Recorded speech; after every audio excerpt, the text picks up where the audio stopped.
গাঁও দেশের মুরব্বী চাচান তোরা করতাম স্যার একটা জিনিস এখন কথা খেয়াল রাখিও নমাজ পড়তায় নমাজে যাওয়া জরুরত নমাজে যাইবার আগে এখন সামান চাইও মাঞ্চরে বুঝাইবার আগে মাঞ্চরে জ্ঞান দিবার আগে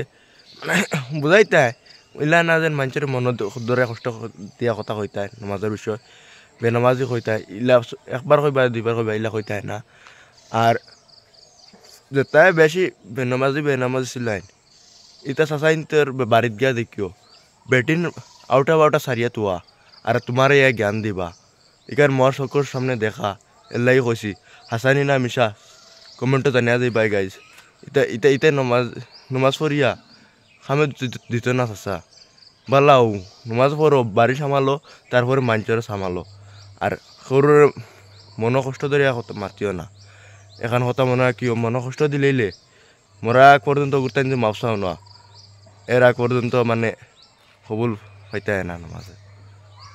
কথা মনে হয় কেউ বড় খুঁজি কোনদিন লড়ে না যোগ্য অরিজিনাল ফাঁকে নামাজি কোনদিন কোনো মানুষের মন কষ্ট দিয়ে কথা কয় না।